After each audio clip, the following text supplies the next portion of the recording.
श्री शिवाय नमस्तुभयम। दोस्तों, आप सभी लोग जानते हैं कि 22 सितंबर 2025 यानी सोमवार को पड़ रही है शारदीय नवरात्रि के पहले दिन। और दोस्तों, यह वह तिथि है जो आश्विन माह मास में पड़ने वाली सबसे बड़ी तिथि शारदीय नवरात्रि है और इसका बहुत ही बड़ा और विशेष महत्व होता है। साल 2025 में शारदीय नवरात्रि इस बार 9 नहीं बल्कि पूरे 10 दिनों की होंगी, क्योंकि इस बार एक तिथि की वृद्धि हो रही है। हर साल आश्विन महीने के शुक्ल पक्ष की प्रतिपदा तिथि से शारदीय नवरात्रि प्रारंभ होती है, जिसका समापन विजयदशमी के दिन कलश विसर्जन के साथ ही होता है। इस बार प्रतिपदा तिथि 22 सितंबर सोमवार को 1:24 से शुरू होगी। सोमवार को पूरा दिन प्रतिपदा रहेगी और 23 सितंबर मंगलवार को सुबह 2:55 पर प्रतिपदा तिथि समाप्त होगी। इसके बाद में द्वितीया तिथि प्रारंभ हो जाएगी। ऐसे में इस बार 22 सितंबर सोमवार से शारदीय नवरात्रि प्रारंभ हो रही है। अगर कभी भी मौका लग जाए तो आप लोगों को पीपल के पत्ते पर राम लिखकर बहुत छोटा सा उपाय करना है। इन दोनों का संयोग बहुत ही कम आता है। इस दिन आपको एक पीपल के पत्ते पर राम वाला उपाय तो आपको अवश्य ही करना चाहिए, क्योंकि ऐसा दिन पूरे साल में सिर्फ एक ही बार आता है। और दोस्तों, आप सभी लोग जानते हो कि सोमवार का अगर सबसे बड़ा कोई उपाय है तो वह पीपल के पत्ते पर राम वाला उपाय।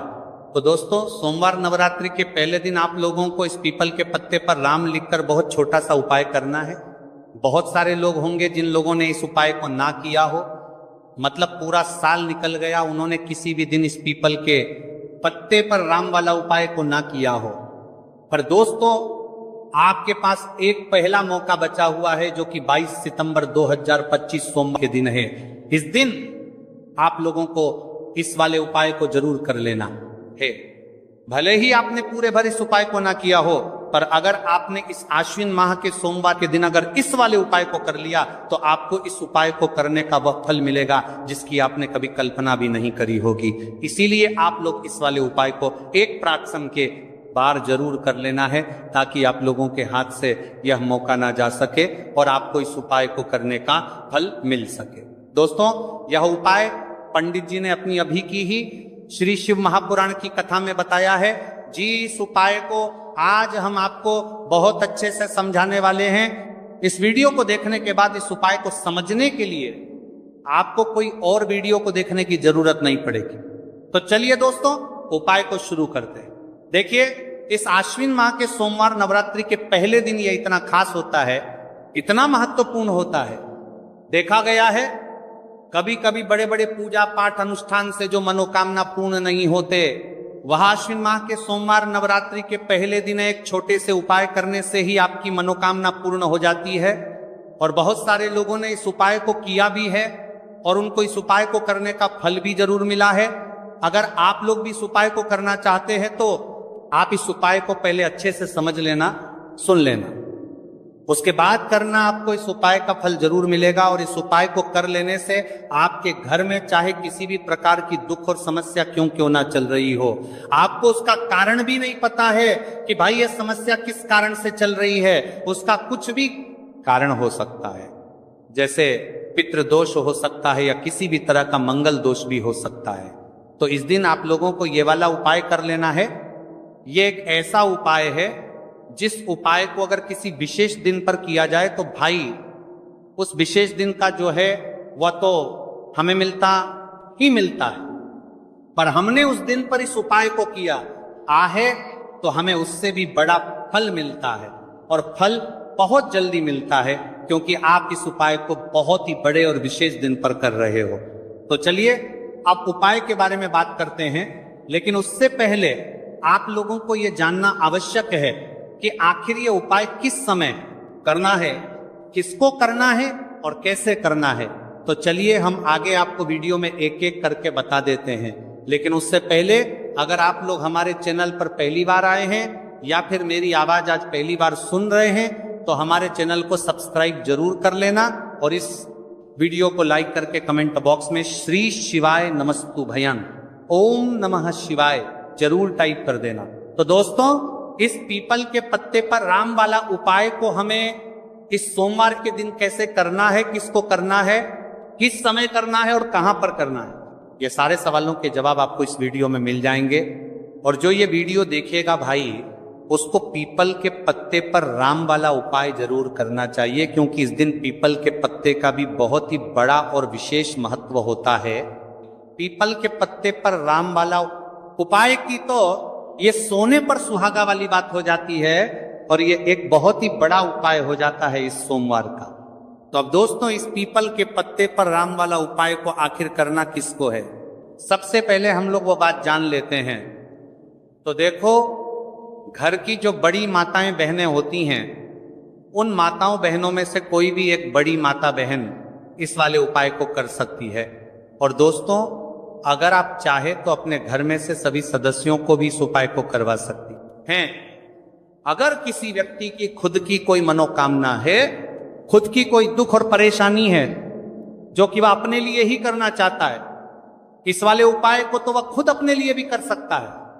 बाकी अगर कोई घर में से ऐसा है जो कि अपने पूरे घर परिवार की सुख और शांति के लिए ये वाला उपाय करना चाहता, तो भाई वो भी कर सकता है, उसमें भी कोई दिक्कत वाली बात नहीं है। कहने का मतलब यह है कि इस उपाय को हर एक सदस्य भी कर सकता है, और पूरे घर परिवार के सदस्य के लिए घर की बड़ी माताओं बहनों में से कोई एक माता बहन भी कर सकता है। माताएं बहनें अगर घर में उपस्थित ना हो या वह ये वाला उपाय ना कर पा रही हो, तो फिर घर का कोई बड़ा सदस्य भी इस पीपल के पत्ते पर राम वाला उपाय को कर सकता है, चाहे फिर वह पुरुष ही क्यों ना हो, उसमें कोई भी दिक्कत वाली बात नहीं है। उसके बाद सदस्य भी पत्ते पर राम वाला उपाय को कर सकता है। बाद में दोस्तों, जो अगला प्रश्न निकल कर आता है वह ये आता है इस उपाय को लेकर कि आखिर इस उपाय को हमें किस समय करना है, सुबह के समय करना है कि शाम के समय करना है। तो देखो, इस वाले उपाय को आप लोग सुबह के समय भी कर सकते हो और शाम के समय प्रदोष काल में भी कर सकते हो। अब अगर आप पूछो कि भाई साहब सबसे उत्तम समय कौन रहेगा इस पीपल के पत्ते पर राम वाला उपाय को करने का, तो हम आपसे बस यही कहेंगे कि इस उपाय को आप सुबह के समय करेंगे तो ज्यादा बेहतर होगा। बाकी अगर प्रदोष काल शाम के समय भी करेंगे तो भी अच्छा होगा, उसमें कोई भी दिक्कत वाली बात नहीं है। तो अब दोस्तों, जो अगली सबसे बड़ी और महत्वपूर्ण बात आती है वो ये आती है कि सुबह अगर हम उपाय को करेंगे तो हमें कितने बजे से लेकर कितने बजे तक के बीच में करना है, और शाम के समय प्रदोष काल में करेंगे तो हमें कितने बजे से लेकर कितने बजे के बीच में करना है। तो देखो, सुबह जितनी जल्दी हो सके आप उपाय को करने की कोशिश करना। बाकी अगर किसी कारणवश लेट भी हो जाओ, थोड़ी देर भी हो आए, तो 10 या 11 बजे तक भी आप उपाय कर लेना, पर 12 बजे से ज्यादा देरी ना हो, ठीक है, इस बात का ध्यान रखना। उसके बाद में दोस्तों, अगर शाम के समय प्रदोष काल की बात करें, प्रदोष काल का जो समय है होता है वह शाम के 6 बजे से शुरू हो जाता है। मतलब शाम के 6 बजे से लेकर 7 बजे के बीच का जो समय होता है, ये समय प्रदोष काल का समय होता है। तो आप इस उपाय को 7 या 8 बजे के बीच में भी कर सकते हो।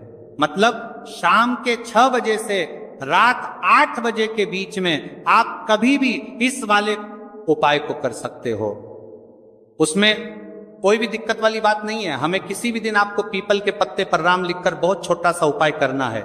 ऐसा समझ लीजिए, जितने भी आपके शत्रु हैं, जो भी आपके विरोधी हैं, दुश्मन हैं, जो आपको हर तरफ से परेशान कर रहे हैं, अब उन शत्रुओं की अकड़ निकलेगी।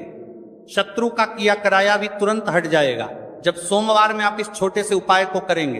तो देखिए, आज की वीडियो विशेषकर उन लोगों के लिए ही है जो अपने जीवन में शत्रुओं से और दुश्मन से बहुत ज्यादा परेशान हो चुके हैं।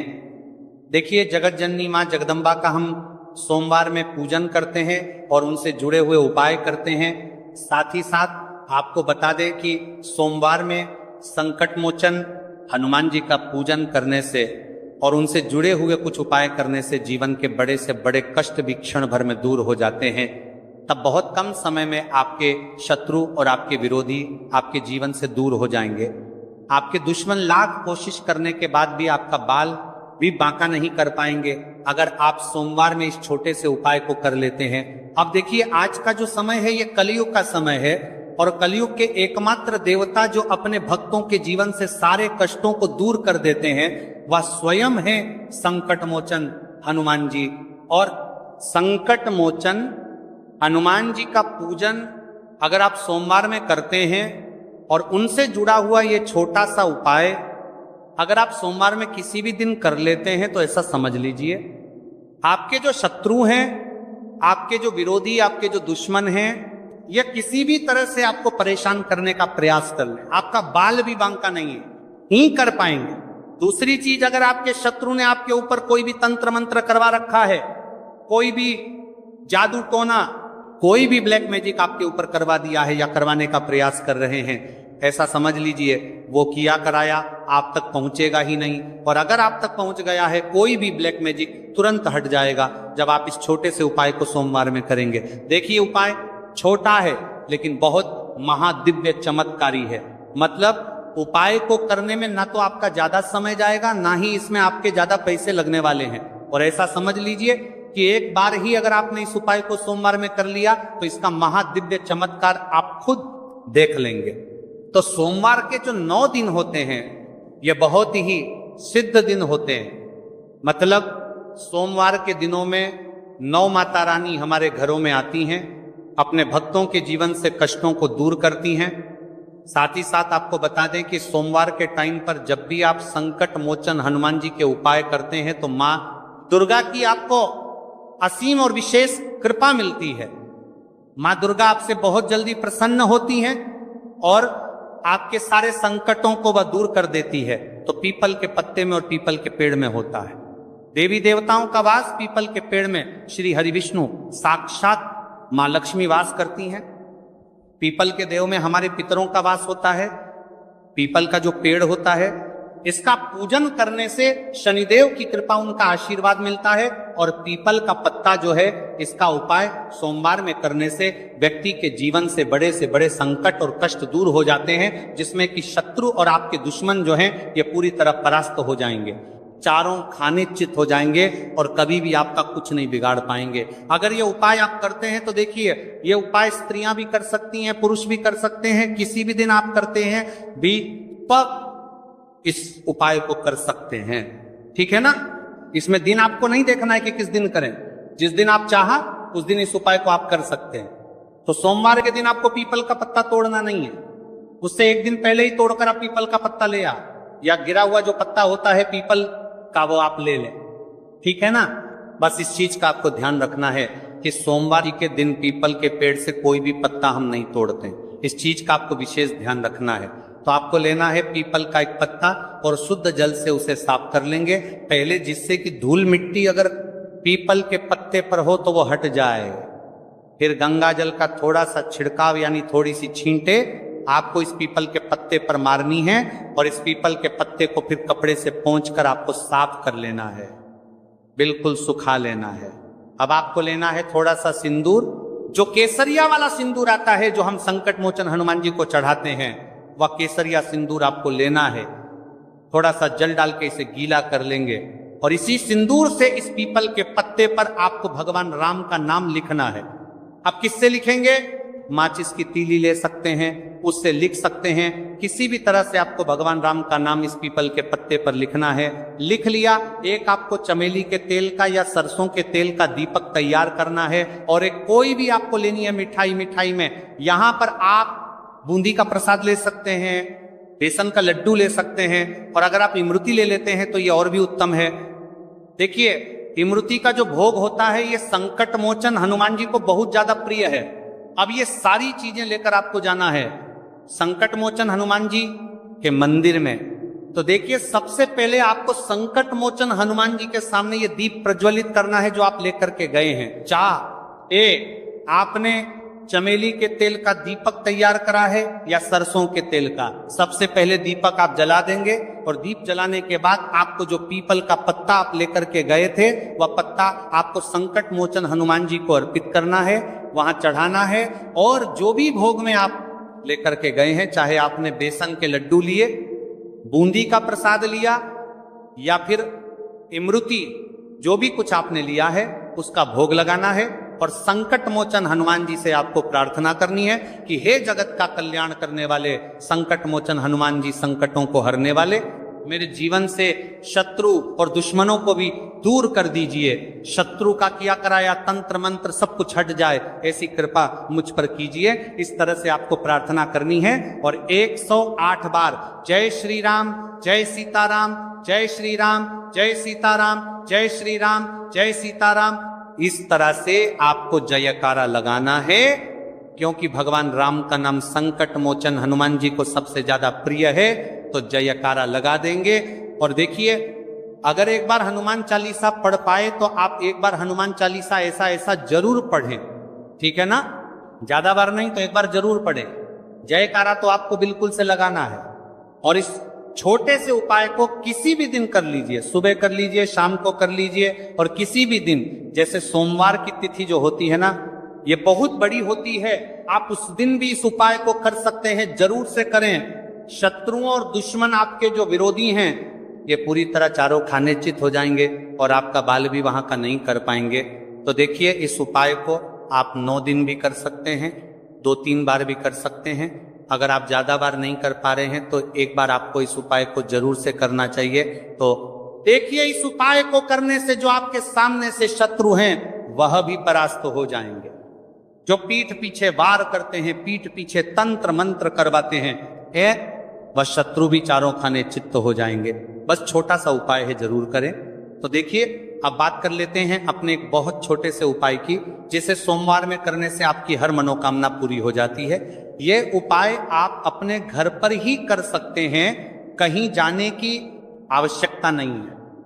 कोई भी ऐसी विश जो बहुत लंबे समय से अधूरी है, पूरी नहीं हो रही है, या धन को लेकर आप बहुत परेशान हैं, या घर में संकट कष्ट बहुत आते हैं, बीमारियां बहुत आती हैं, तो एक लाल पुष्प, जैसे कि गुलाब का फूल भी लाल होता है, आप जरूर से अपने घर के मंदिर में मां दुर्गा को अर्पित करें और एक देसी घी का दीपक लाल बाती का जलाकर मां का पूजन करें। सोमवार में अगर लाल रंग से जुड़ा हुआ ये उपाय आप करते हैं, आपकी सारी मनोरथ, सारी मनोकामनाएं मां पूरा कर देंगी, क्योंकि लाल रंग मां दुर्गा को बहुत प्रिय है। लाल पुष्प और लाल रंग की बाती का दीपक आपकी बड़ी से बड़ी मनोकामना को भी पूरा कर देगा। सोमवार में यह उपाय आप किसी भी दिन कर सकते हैं। दूसरे उपाय की हल्दी वाला जल आपको अपने घर में किस जगह पर डालना है और उपाय को कैसे करना है और कैसे ये हल्दी वाला जलते, आश्विन माह का सोमवार एकादशी के दिन जब आप अपने घर में डालते हैं, छीनते हैं, उपाय को करते हैं, तो सीधे सीधे मां लक्ष्मी आपसे प्रसन्न होकर आपके घर में आती हैं और श्री हरि विष्णु के साथ आती हैं। स्थिर लक्ष्मी का आपके घर में वास होता है। कहने का मतलब है कि फिर कभी भी मां लक्ष्मी आपके घर को छोड़कर नहीं जाती है। जो लोग कहते हैं कि हमारे घर में धन तो आता है लेकिन चला जाता है, लेकिन फिजूल खर्ची बहुत है। धन तो घर में आता है लेकिन तिजोरी कभी धन से भरी नहीं रहती है, खाली हो जाती है। तो 90% लोग ऐसे होते हैं जिनके जीवन में ये समस्या होती है कि हमारे घर में स्थिर लक्ष्मी का वास नहीं है। देखिए, हम सभी चाहते हैं ना कि मती और बासमी और बासमी और बासमी और बासमी और बासमी और बासमी और बासमी और बासमी और बासमी और बासमी और बासमी और बासमी और बासमी और हाँ, लक्ष्मी और श्री हरि विष्णु हमेशा हमारे घर में रहे, उनका आशीर्वाद बना रहे। हम हमारे जीवन के जितने भी दुख हैं उनका सामना जो है बहुत आसानी से कर सके। देखिए, जब व्यक्ति के पास पैसा नहीं होता है ना, तो वो बहुत सारे कष्ट दुख उसके जीवन में जब आते हैं उनका सामना भी नहीं कर पाता है, और जब उसका आर्थिक पक्ष मजबूत होता है तो बहुत सारी समस्याएं उसे अपने जीवन में जो आती हैं वह छोटी लगती हैं। लेकिन अगर पैसा भी पास नहीं है तो छोटी छोटी प्रॉब्लम्स और छोटी छोटी चीजें जो कौन सकता है, कुछ सारी कर पा सकता है, हमारे जीवन में आती हैं, वो भी बहुत बड़ी लगने लगती हैं। तो आपको करना क्या है, आपको यहां पर लेना है गंगा जल। तो देखिए, सबसे पहले तो आपको अपने पूरे घर में गंगा जल का छींटा लगाना है, ठीक है ना? गंगा जल आपके घर से जितनी भी नेगेटिव एनर्जी होती है उसे बाहर कर देता है, ठीक है ना?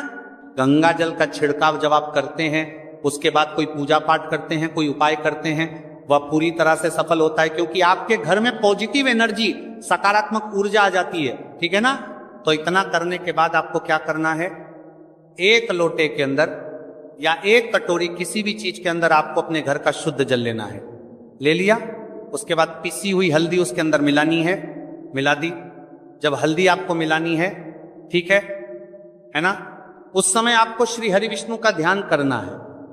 श्री हरि विष्णु से प्रार्थना करनी है कि मेरे घर में धन बढ़े और कभी भी मेरे घर की जो सुख समृद्धि है उसमें कमी ना आए, ठीक है ना।